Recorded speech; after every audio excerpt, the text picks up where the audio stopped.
Thank you, Kevin, for sharing your story and your journey and the values that so beautifully align to us. We're so grateful to have you here. Okay, so we are going to pivot from this 20-year celebratory look back into what we're seeing around the world today, across the markets, the economy, and the forces shaping what's to come. Now, to do that, I have the privilege of introducing to you John Chapman, whose vision and leadership, whose unstoppable ideation and profound wisdom has been our guiding light for 20 years. John is our CEO, he's our Chief Investment Strategist, he's the chairman of our Investment Policy Committee. And yes, you saw the pictures, he started his career on Wall Street in the early 1980s, and that spanned more than 4 decades of market cycles, crises, innovation. But here's the thing. What I appreciate most about John isn't just his experience or the credentials that he's earned along the way. It's his deeply inquisitive nature. He is constantly exploring, challenging, researching the intersections of wealth, health, markets, and meaning, wisdom, and leadership.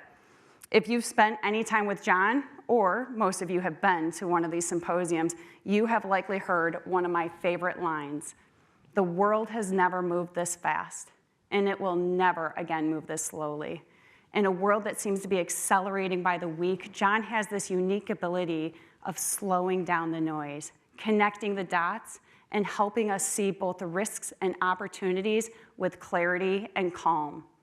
So, as we turn to the markets and the economy, I can't think of a better guide than John Chapman for this next conversation. Please help me in welcoming him to the stage.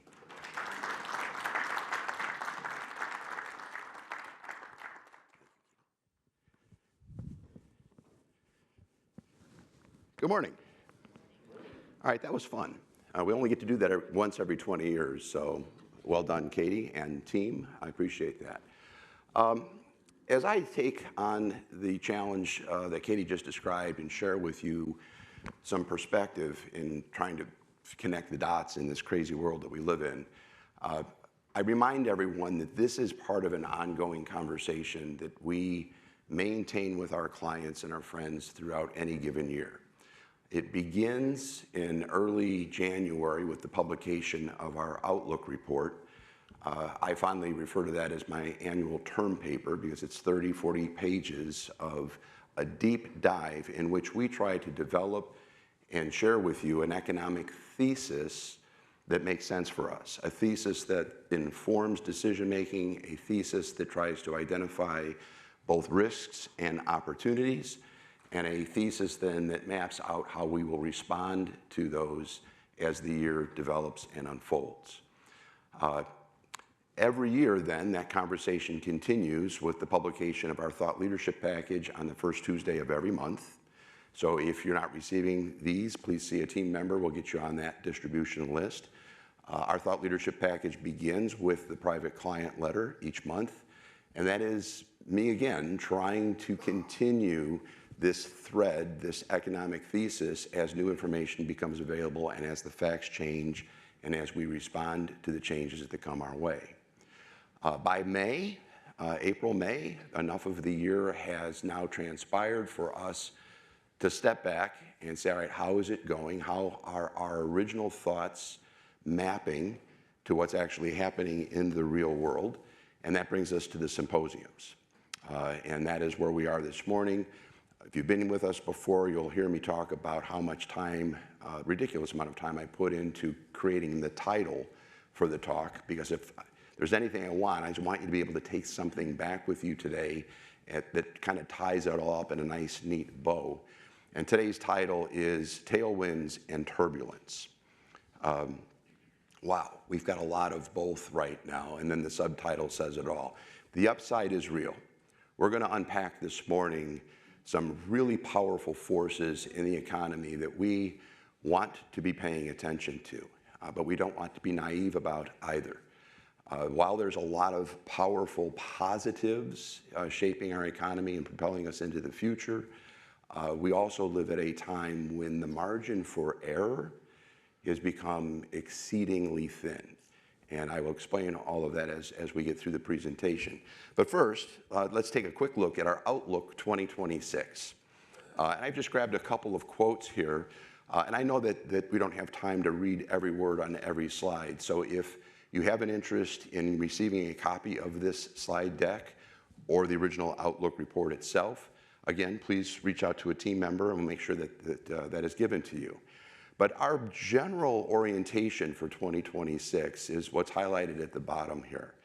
We have entered this year with the expectation that the positives will likely outweigh whatever negatives come our way, and that this period of economic expansion and prosperity would continue. We had a great year last year. 2025, 2024 was a great year for investors. And we thought that momentum and those trends were still all tracking in a positive direction. It had a lot to do with this business investment, which I'm going to speak to in greater length in a moment, the resiliency of the consumer. And then we also, again, observed back in January, which really is where the idea first began to emerge, is we recognize that whether it's policy error or an overly exuberant investor base, that there was this building tension that said, okay, we have to be really, really careful in this environment, because if the narrative shifts, we're on pretty thin ice and things can happen very quickly. We also got this right in the October report, and we've seen it manifest now in real time just in the last few weeks. We still have a lot going on in the world. We have a war in the Middle East. We have tensions, geopolitical problems all around the globe. We have a political setup here in the United States with the midterm elections coming in November. A lot of unsettling things. And yet when the market goes down, investors roar in, they buy the dip, and they behave as if catching that next wave move higher is far more important than any of the uncertainties that we face. And that, I think, kind of describes where we are today, and it's something that we pay a lot of attention to. Investor sentiment drives a lot of the short-term thinking in the markets. Long-term, it's not such a big deal, but short-term sentiment does count. So as we get into the slides, I just want to give you a quick look back to last summer. This is the S&P 500. And what it depicts is this onward climb that we had in the summer of last year that kind of peaked out in the fall, and then it seemed to have leveled off. And we get into this year, and we had news. We had the announcement that war had begun in the Middle East, and that this conflict with Iran was going to become a real kinetic battle, a real fight, and all that comes with that. And the market falls. Market falls 9.9%. Why do I put that decimal point in there? Why do I even call attention to that? And that's because Wall Street has its own nomenclature. Sometimes I think the people on Wall Street don't have enough to do. They think up all these clever things. But in this case, do understand the context. If we have a market go down anywhere from 0 to, say, 10%, that is technically called a drawdown. Anything between 10% and 20%, that's a market correction. Anything above 20%, we've tipped over into a new bear market, and that's an entirely different thing altogether. So we didn't even have a correction this year, but we had a very sharp drawdown that right to the door, and then within just the matter of weeks, the steepness with which we V'd out of that drawdown was astonishing. In fact, the month of April was the strongest single month in the markets since 2020. So it's 6 years, actually, since we've had a month that strong. And that was actually quite breathtaking, because we as a firm always have things happening with our clients, selling businesses or inheritances or bonuses or whatever. So there's always cash that we're looking to deploy into strategy. And we try to wait or find those opportunities where the window opens up and we're given a little bit of a bargain price or a better entry point. And so we were reacting to that when the market went down, but it happened so quickly, we didn't get as much done as perhaps now we wish we had. If we go back now to 2023, I share this chart with you because it's a similar picture. It's the S&P 500, and it obviously has been climbing for quite a long while now. And what you see is this repeated pattern of the V-shaped decline. Last year it was the tariff announcements in April. This year it's a war in the Middle East. In every single one of the others, it was usually a news-driven shift in short-term sentiment. And we get these V patterns. Now, V patterns for the market are much more common than the alternatives. I don't know why we choose letters to describe this, but let's go with that, because you see the V's here. Sometimes it's a U, where we get into trouble and we kind of take a long time to come out of it. Other times it's a W, where you have a leg down, what we call a retracement. Usually it's about 2/3, and then there's another leg down that retests the prior lows. We actually love W's, because if you successfully test that second low, that's where you have the time and the opportunity to really put capital to work. But we haven't seen a W in a very long time. We get these V's. The reason I even bring this up is seen in the box there, and that is that W's usually come with 3 conditions. And we have all 3 conditions right now. We have sticky inflation, we have a constrained Fed, and we have the risk of a second shock. And it doesn't take any of us long to imagine what a second shock might look like. It could be something in the Middle East. It could be something that we have absolutely that we're not talking about today. It's the world that we live in. Things happen very fast. But we might actually be seeing a setup where somewhere, maybe not now, but somewhere in the not too distant future, we're going to see an increase in volatility, and we might see that W formation pattern because these 3 conditions do exist. So for today's presentation, I've divided it into 4 sections that consist entirely because of the title of the presentation, but I'm going to first discuss the tailwinds. These are the things that are in place right now that are propelling the markets higher and that we should feel pretty good about. Some of them are policy, we'll get into them, but there are things or elements that would suggest we're in a very good place relative to the market. Then, number 2, there are turbulence. No flight is ever perfectly smooth. Usually somewhere along the way, the pilot comes on the intercom and says, fasten your seatbelt, we've got some rough air coming up. We've got some rough air out there, and I want to walk you through so that we're just all soberly aware of the things that are challenging the otherwise favorable tailwinds. Then 3, I'm going to then look a little bit more forward to talk about how the upside is amazing. It really is. I can't think in 44 years a moment where the stars were lining up quite the way they are right now. I remember the 1980s, the Reagan Revolution, and there was a lot of good government policy and so forth. That was a period of prosperity, but I don't think it matches really what we have today as long as we don't mess it up. So the upside's real. Then I am going to kind of bring us back down to earth and talk about how there's no room for us to become too complacent or to go too far out on the limb in terms of strategy. So the tailwinds. The growth story is definitely stronger than the noise. And you see that in these 6 points here. And I'll go through all of these very quickly, but first it begins with this concept that a lot of the economic data that we, in our role in life, look at had become somewhat skewed or somewhat, let's just face it, let's just be honest, banged up because of COVID. Things that we might normally be able to point to and say, well, there it is, there's the pattern, this is what we then expect from this pattern, all got out of whack because of the way we responded to the global pandemic. We're closing schools, we shut down the entire economy, we were sending checks to people, who sat at home all day buying things on Amazon that they didn't need. It was just a very strange time. But the data is beginning to normalize, and some of these indicators are again becoming a bit more reliable in terms of being guideposts for us as we try to navigate going forward. I'll get into the consumer, very much on solid ground right now. The Fed is believed to be on a glide path for lower interest rates. We had an FOMC meeting this week. It's probably Chairman Powell's last meeting, and Warsh is going to replace him likely at the June meeting, so we'll see what happens there. But I'm not so sure that the glide path is as clear as maybe it was just 6, 8 weeks ago, before a lot of the inflationary pressure from the oil shock started to kick in. So we began the year with consensus thinking that we were going to get at least 2 Fed rate cuts this year. Lower interest rates is always good for business and for profitability and all the rest.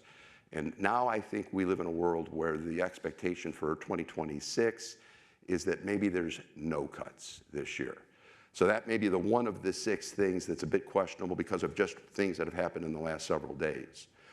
Fiscal policy is definitely expansionary, and it is front-loaded. It always is. I'll explain. Corporate America is in just a wonderful spot in terms of prosperity and profitability, mostly because of productivity and higher margins. And productivity, then, the 6th one on this list, is the most important macroeconomic driver that we know of ever. It is the single greatest factor for advancing prosperity and standards of living, both here in the United States and around the world, and it's on fire. So that's another one of those major tailwinds. So first, let's look at some of the data that got kind of twisted out of shape, and we'll begin with inflation. You know, we remember in 2022 when the rate of inflation year over year rose to 9%.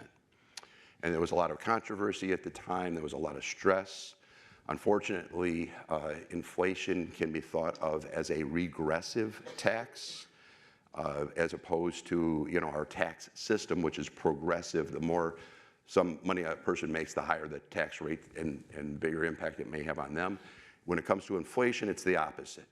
It's regressive. So people at the lower end of the socioeconomic ladder feel it the worst. So there was a lot of stress.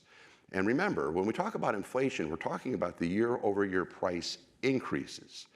We don't really talk about prices coming down. Maybe in the political realm we do. But in reality, that very rarely happens, nor do we really want it to happen. Because when prices come down, that's deflationary. That's what the Great Depression in the early 1930s was all about. And we don't want to see that. What we want to see is price stability, and that's where the prices just simply stop going up as they had been. So you had this huge spike in inflation, and what you see on this picture on the left-hand side is we came into COVID with very low inflation, which, by the way, if we were to extend the chart to the left, you would see that pattern of relatively flat stability. We have this huge spike, and now we're in a new world where stability has returned, albeit reset a little bit higher. So right now, the headline inflation rate is about 3.3% if we're looking at the CPI. If we get into that number and we look at core inflation, which usually sets aside things like food and energy prices, we're looking more like the mid-2s. The Fed has a target rate for inflation at 2%. So we're still quite a bit a ways away from getting to 2%, which is why there's so much debate around Fed policy and monetary policy.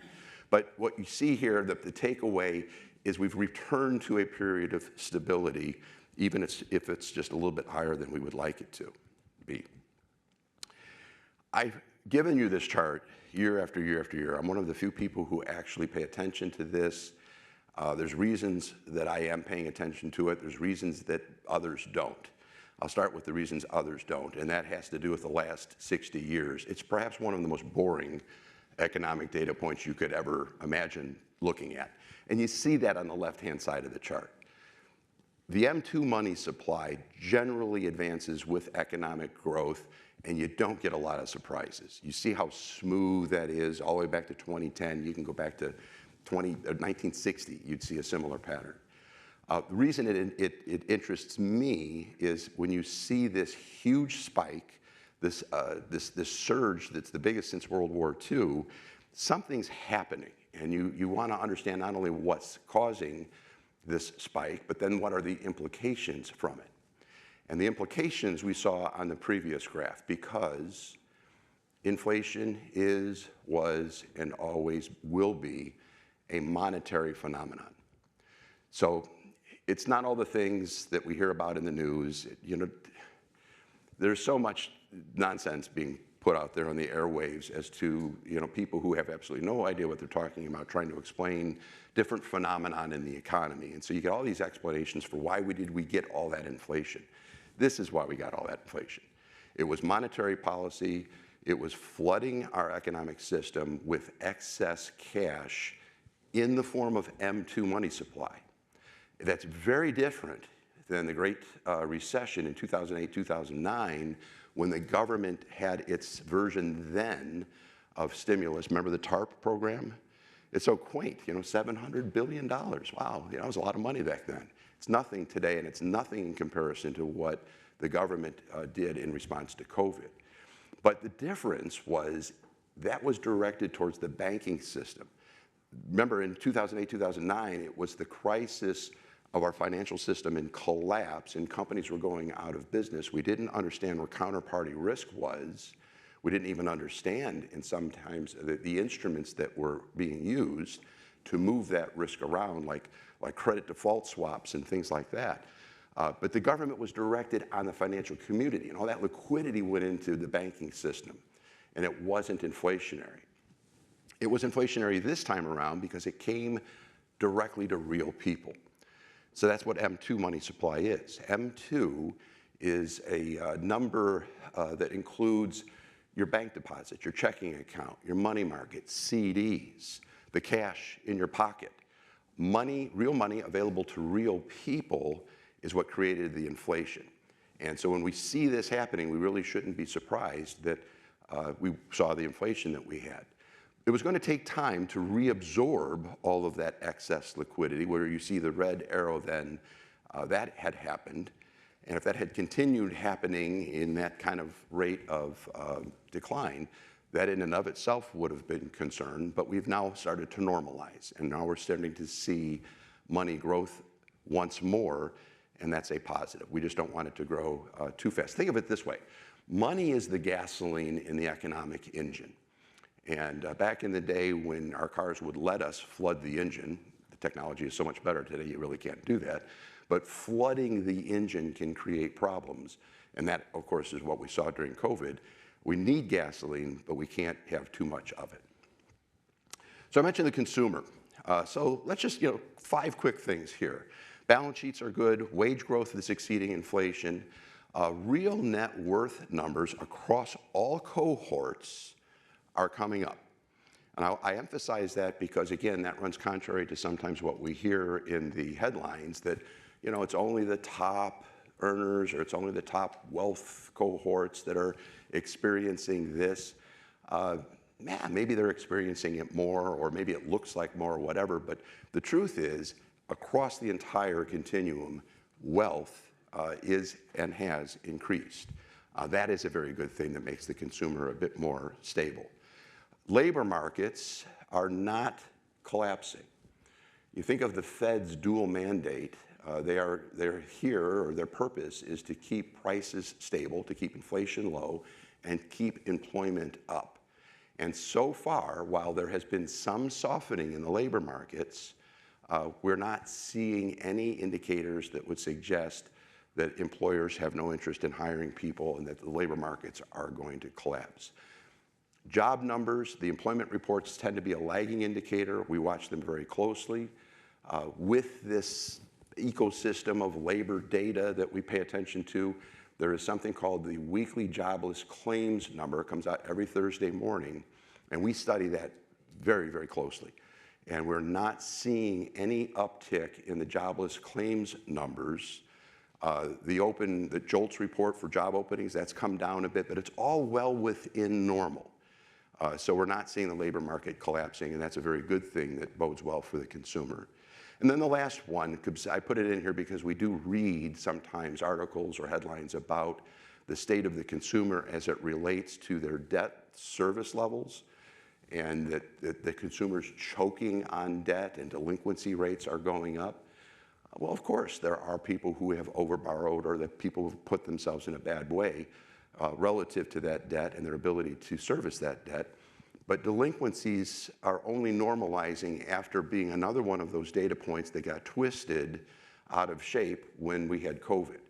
So we're running right now, whether it's 30, 60, 90-day delinquency numbers, whether it be auto loans, mortgages, consumer credit, all well within normal levels. We'll continue to pay attention to it, but we don't see any canary in the coal mine there. This is a photograph of the Fed funds rate. So it's monetary policy. It's what the Fed does in their monthly meetings, sometimes monthly, sometimes quarterly. In any event, what you see here is we entered into this period of inflation where interest rates were next to nothing for a very long time, which in and of itself was probably an aberration. It goes back to the 08-09 period of the Great Recession. Monetary policy became aggressively easy. And so that era is clearly over because of inflation. They took the Fed funds rate up to 5.5%, and with a couple of recent cuts, we're back down in that high mid-3 area, on our way perhaps back down to 3%. But as I said earlier, we're going to need to see how that plays out. Interesting thing at this week's FOMC meeting, you know, they have the Board of Governors, the Fed governors. Some have voting rights, others don't. But when all is said and done, when they do their day and a half meeting, they will come out to the lectern and the chairman of the Fed will give his press conference and explain what they decided. They release a statement, and the world parses this statement for any clue they can possibly get. So they look at the words and they look at the tone. And so the governors get to vote on what that statement is going to say and how that statement's going to be perceived or play out. And this time around, the Fed basically decided through vote that they would retain the phrases that indicate that there's a bias to cutting rates. There's a bias towards easy monetary policy. This expectation that maybe we're going to see rate cuts this year. But there were 4 dissenters. There were 4 Fed governors that said, no, we can't sign on to that. The reason I even bring this up is we have not seen this level of dissent within the Fed since 1992. So it's clearly not where everybody's in agreement, everybody's kind of, you know, singing from the same songbook. We've got some other leaders within that Fed system that are thinking very differently about where interest rates may be going. That, of course, all ties to inflation, and inflation all ties now back to the price of energy and how they respond to the supply shock. GDP would be another tailwind. Here you see from you know, the last 10, 12 years how GDP has been upticking. This number is not adjusted for inflation, so be a little bit careful with the slope. It is increasing. It's good enough. It's not an economy that's on fire, but we're back to trend line, maybe slightly above, and that's a very good thing.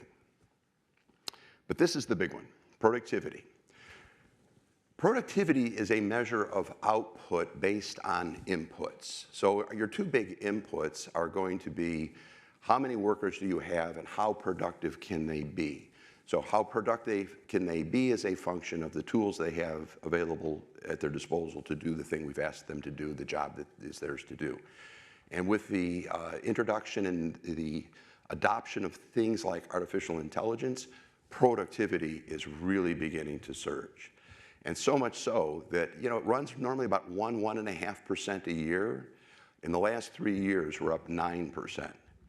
This is a very big deal. If we can keep this up, and we can keep corporate margins, profit margins up, then that is a indicator that things are very good, and we as investors can do very well in the years ahead. But I have to switch gears now and talk about the other side of the coin, and that has a lot to do with the things that might challenge this otherwise positive narrative.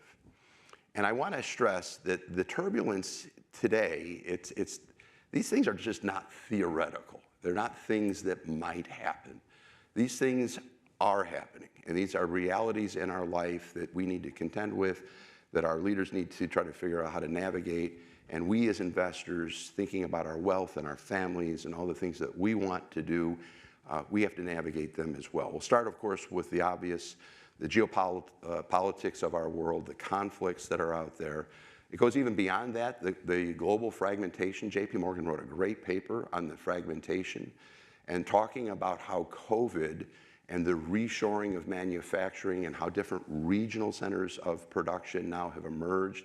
It's a different world. For many decades, we had been moving in this direction of globalization, and that has reversed somewhat, and it's now we're moving more towards a fragmented world of economic reality. Of course, domestic politics should be on the list, the polarization, not for the sake of discussing politics. I was visiting with one of our attendees today just before the presentation, and a comment was made, really like how you guys don't go, down that political road. Of course not. It's not ours to do. We're not political scientists. We have to be aware. We have to try to make some sense of what we're seeing out there, but we're not going to ever take a political stand. It's just not who we are or what our clients look to us to do. But to know what it means or what the implications might be is where I need to operate.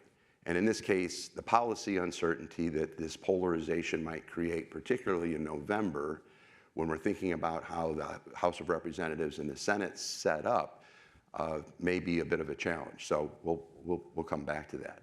The active conflicts around the world, of course. And then there's a separate thing, the market polarization. So that's completely different from the political polarization. The market is polarized in really unique ways that historically we have never seen before, or at the very least are very, very, very unusual. And that creates a number of different risks. So let's go back to the world stage and talk about the geopolitics. Structurally, we're operating at a reset where the world's just a whole lot more on edge. There are economists that try to give us different indices or different ways to think about it or measure it or see it in actual data. We love data, and I'll share a piece with you on that. But we're definitely seeing the structural reset of higher risk and concern. We've got all sorts of different choke points. We all know what's going on in the Middle East and what that's done to energy prices. Texas intermediate crude right now today is at about $101 a barrel. Brent is more like 108. Brent the other day was 126. Texas was at 115. And these both need to be down closer to 80. So we are 60% higher than where we were when all of this started. And it is incredibly annoying as a consumer to go to the gas station and fill up and to see the thing spinning like out of control. I know we all feel that, but it's interesting because energy prices impact everything in our economy. It's not just us at the gas station, but we're aware of those choke points, the fragmentation I spoke to, and how markets are dealing with it. If we were to go higher on oil, if this whole Strait of Hormuz thing continues for any extended period of time, it is going to start really challenging the thesis we have for global economic growth. The whole point of it is right there at the bottom.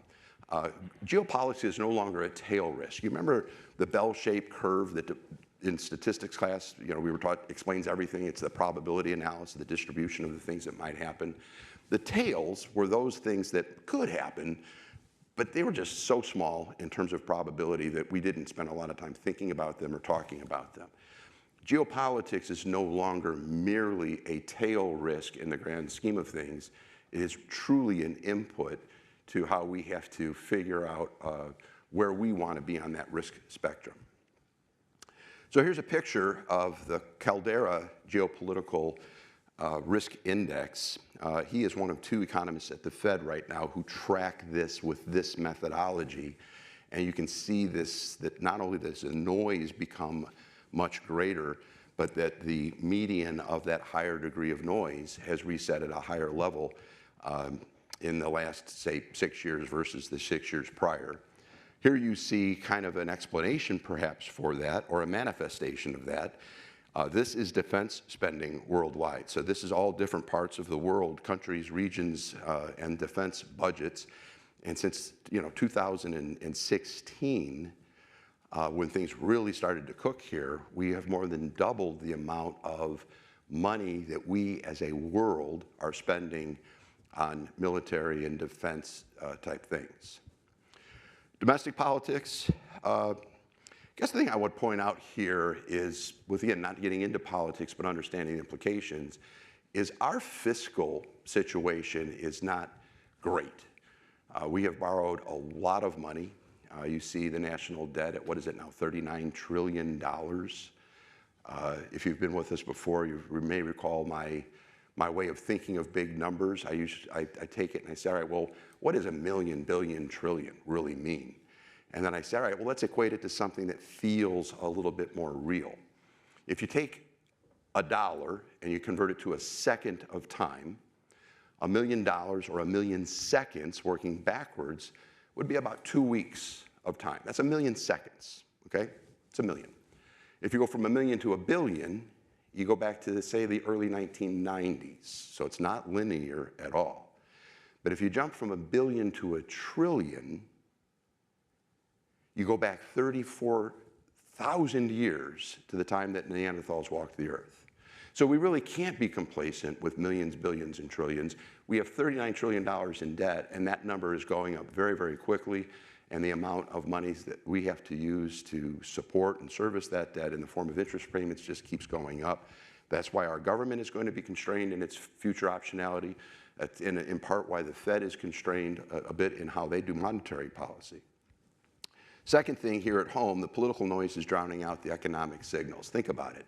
Not a day goes by that we're not talking about the elections, some new investigation, the brinkmanship around the funding of DHS, all of that seems to be this constant drumbeat. And sometimes that takes on a bigger mind space for us, or shelf space in our minds, when it comes to all of the things that we can look at, including economic signals. Policy swings are now a reality. As we go from one leadership team or group or thought process to another, we get these now really big jerks with policy. Think about the prior administration, the Green New Deal, and the incentives that were put in place to buy EVs. Boom, new president comes to town, new administration, all of that just goes by the wayside. Now we have a completely new set of rules to play by. And that has created some focus around this midterm election, where we as investors, we as strategists, we as business owners have to begin to figure out how to plan for a wider range of potential outcomes as a result of all of that. So that creates some turbulence.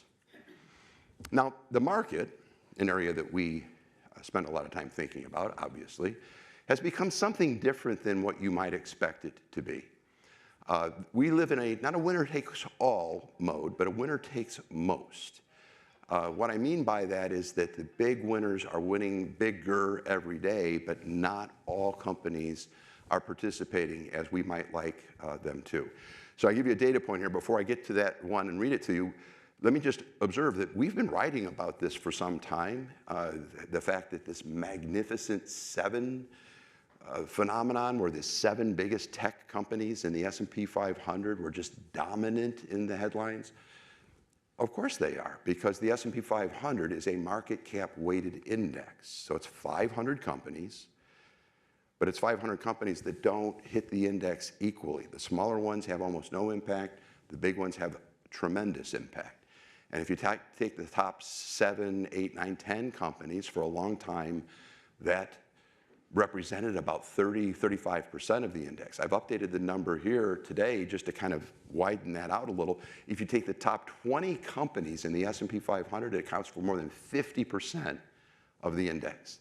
That's the most top-heavy the index has been in 50 years. So when we talk about the S&P 500, let's just all agree, what are we really talking about? Yes, there are 500 companies. We're trying to speak to the health of corporate America. How are things going for these companies? Are they earning money? Are they profitable? What's their stock price doing?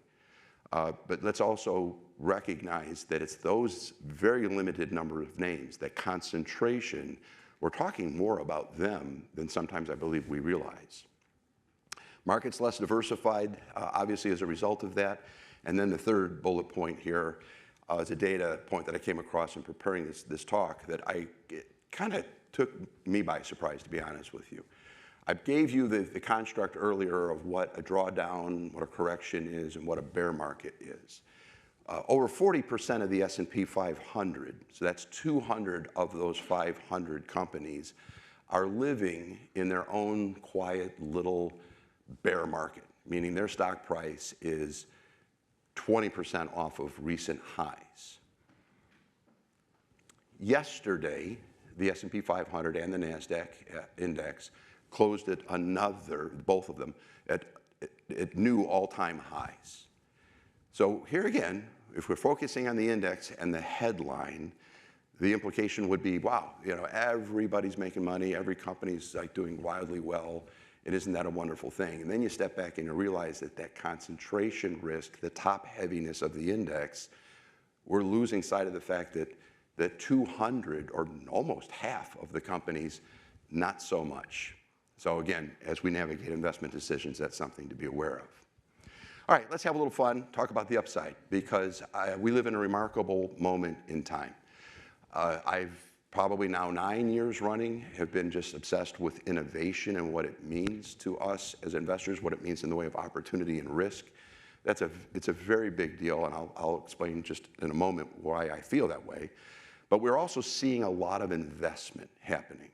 So count me amongst the supply side economists that kind of listen to people like Art Laffer and others who talk about how it's supply and investment in the economy that drives prosperity. That to be contrasted with, say, the traditional Keynesian economic theory, where it's consumer demand or it's spending. And in the Great Depression, one of the reasons the Great Depression became a Great Depression versus a downturn is that the Keynesian model was very prevalent at the time, and the government said, you know what, if no one else is going to spend any money, we're going to have to spend money.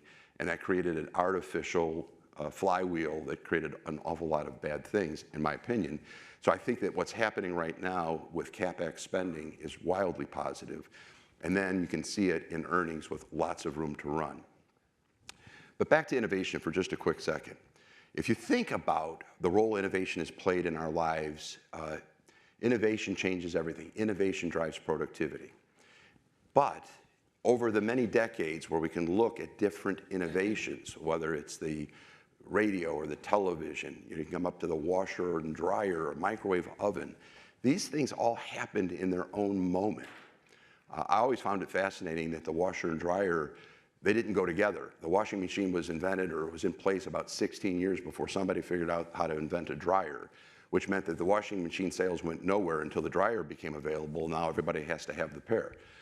But it was unique in that they had their own moment, and the moments were apart one from the other.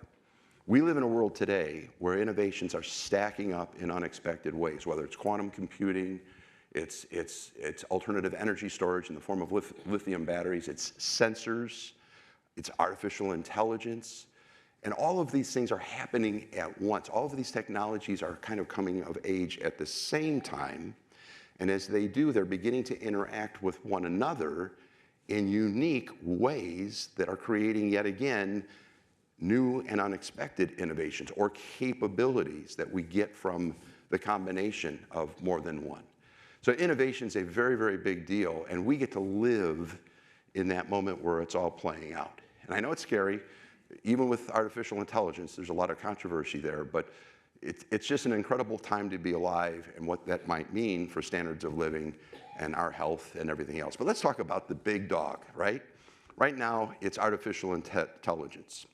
We have never, and that's not hyperbole, right? We have never seen anything like this.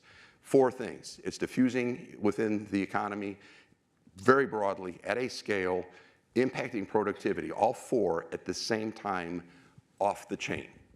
So this is a very, very big deal. It's everything you've read about it or have heard about it. It will change nearly every domain that we live in, hopefully for the better. But it is actually happening in real time, and it's breathtaking. Most consequential disruptive innovation ever. Here you see some data points on this, and it gets back to, if you want, you can, call us. We'll get this slide deck to you so you can study these a bit more carefully. But it's just amazing when you think about ChatGPT is the fastest growing consumer product in history. It's 100 million people in less than 2 months. ChatGPT, there's data on that one, that's why I use it. But it processes 2.5 billion messages per day. And if you think back to Google, when Google was the big breakthrough, Google was handling only 1 billion messages in a year. And you can contrast artificial intelligence to some other things that we know a lot about. Electricity, for example. It took electricity 40 years to reach half of the households in the United States. The smartphone, it was a 10-year adoption cycle. You go back to generative AI, and we are actually there in roughly 3 years. So Katie was absolutely right. We really do think a lot about this notion that things have never moved as fast as they are today. And as a result of what is happening and why or how it's happening, things will never move this slowly again. So I guess that's good news for some of us. It also can be a little bit intimidating, but it is there and it's not going away. So we got to figure out how to deal with it. I mentioned investment. So this is going to be now back to the big, beautiful bill. Again, I'm not advocating for one political philosophy or another. This is a piece of legislation that I need to understand because of its impact on the economy. And I can just say to you, it's a very, very big deal. And there's some things in it that is kind of political and nonsense, but the big thing is the full expensing of business investment, Section 179 investment, 100% indefinitely. Think of what that does. It impacts the internal rate of return of any project we as business owners might embark on or invest in, and it dramatically shifts the planning horizon, where now the CFO of the company and the business decision makers of the company know what kind of window they have. They can now do 10 and 15-year plans, and that's changing everything. And already we have $1.6 trillion of new investments committed to happening in the economy, and the impact from that will be great.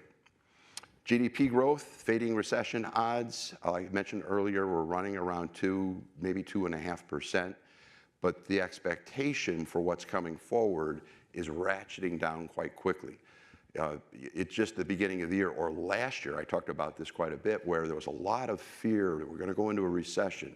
There were some signals, yes, but again, the good outweighed the bad last year. We did not have a recession, and the world is expecting a recession less and less as we go forward. And in the interest of time, let me continue to earnings. Two things on this chart. The light blue line is the S&P 500. The dark blue line is S&P 500 earnings. I want you to see only one thing, two things on here. One is they go together. Okay, that probably seems obvious. But the second thing is in the far right-hand side of the graph, the slope of the blue line is increasing. And this is astonishing. We've had 6 consecutive quarters of double-digit earnings growth. And as we come into 2026, analyst expectations are not moderating, they're going up. So when you look at some of the earnings announcements, we had a lot of big tech started this week. Apple had great numbers, Alphabet, Amazon, really, really strong earnings, and they are durable and real for the most part, provided that productivity gains continue and margins hold up. I keep coming back to margins because margins is a function of inputs. So if you're running a business and energy costs go up, that's an input, your margins can get squeezed. So we're watching carefully. The narrative right now is that corporate America is earning really, the earnings are very, very strong. And as long as they can be sustained, then the market continue to operate at these higher these higher valuations. This graph here, just looking at the right quickly, do understand that the typical pattern in any given year is that analysts kind of start the year high expectations, and those expectations fade as the year goes on. That would be the gray line on the bottom right. What's happening this year is expectations are actually rising, and we saw it this week with forward guidance that we get from corporations after they announced the last quarter. They're guiding higher. They're saying things are really, really good, and we expect this period will continue. All right, let's wrap it up then with this idea of no tolerance for error. And I'm going to do this quickly. It's Saturday. I want everybody to have a nice day, right? I don't want to depress anyone, but let's just be real. There's some things happening right now that we want to pay attention to. We're not the only ones to think this. I always love quoting Jamie Dimon, CEO of Chase, the biggest bank in the world. Really neat guy, I think kind of level-headed. He just wrote the annual letter to shareholders for Chase. If you ever have a chance to read something like that, do read his, because like Warren Buffett's, There's a lot of wisdom in there, and there's a lot of interesting observations. It's 60 pages long, so I don't expect anybody would really find that to be a lot of fun, but there's a lot there. Here's a quote from him in that material. Asset prices are elevated, credit spreads are very, very low, which is a signal of good things happening. But combined with the high deficits that we have, the inflation that hasn't gone away yet, and this new geopolitical risk environment, he is saying there's little room for error. Markets are paying for perfection. We are expecting flawless earnings, continued margin expansion, and policy cooperation. Why? Well, let's just expect everything, because it can't get any better than that. If earnings can continue the way they are, and margins can continue to expand, they're already very high historically, and the government and our leaders are going to continue to give us pro-growth policies uninterrupted going forward, wouldn't that be wonderful? But if you want to look at some of the measures, things like Cape-Shiller, the Shiller-Cape number, it's a different kind of a price-earnings multiple.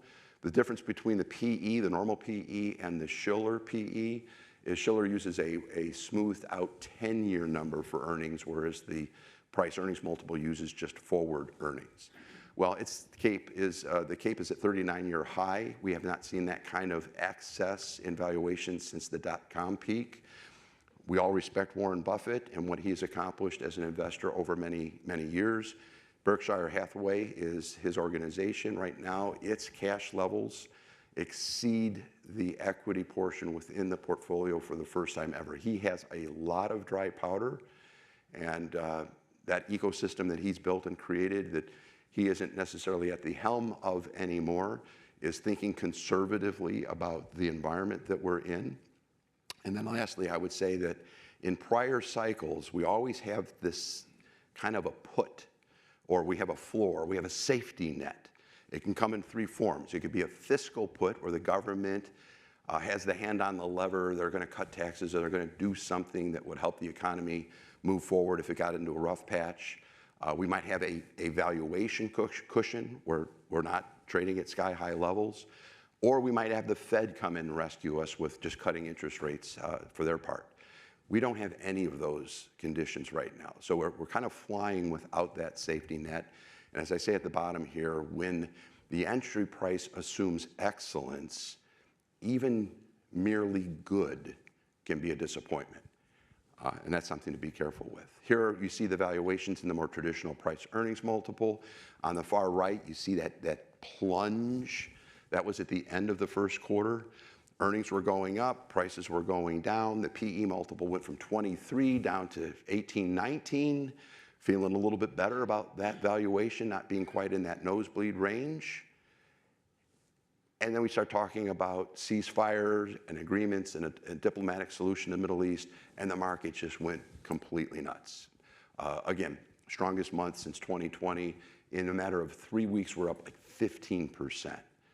You know, Mario Andretti, the famous race car driver, once made the comment about race car driving. He said, you know what? If you feel like you're in control, you're not going fast enough.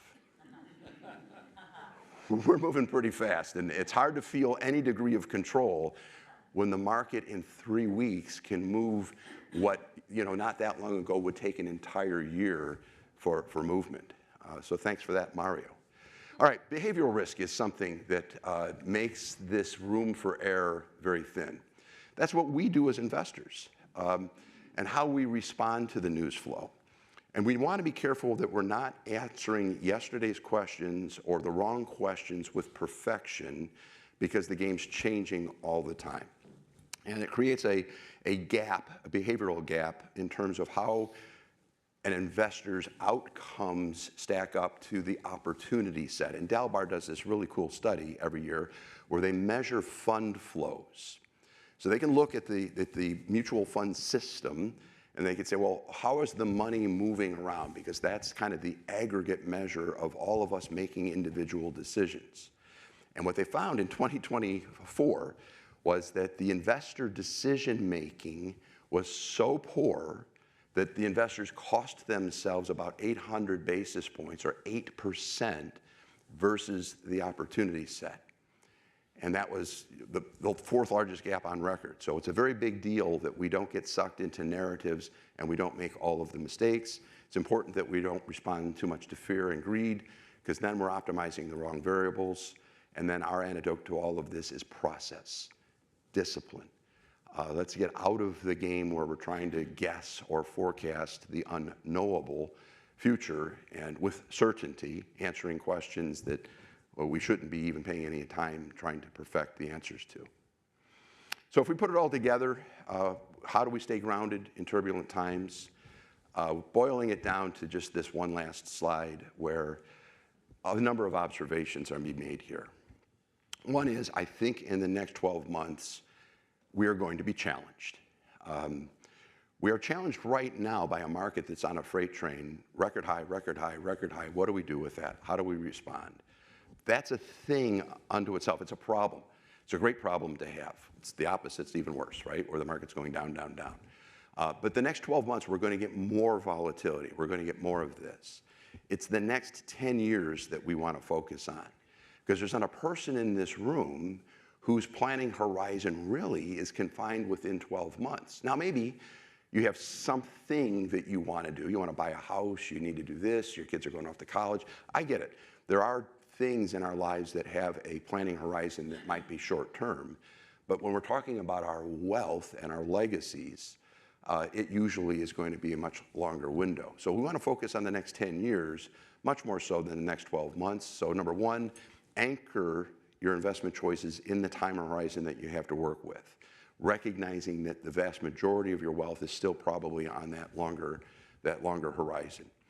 Number two, easier said than done in today's world, but we've got to filter out the noise. You know, we've got to turn the TVs off. We got to go for a walk, right?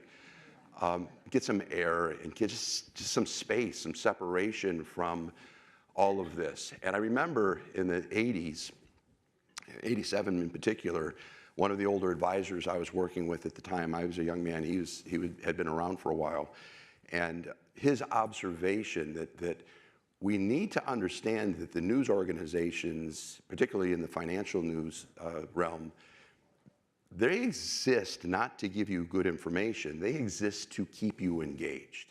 And it's probably true of all media, today of course especially, that they want you listening. So sometimes the more over the top the observations, on social media they call it clickbait.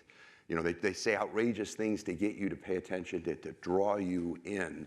We have to be really, really careful not to be drawn into a lot of that nonsense. So separating real signals from noise would be the second. And then number three, and this is something I believe a dispassionate partner in the form of Clearwater Capital can bring to the equation, is let's focus on the things that we know work, the levers that we know we can pull for you.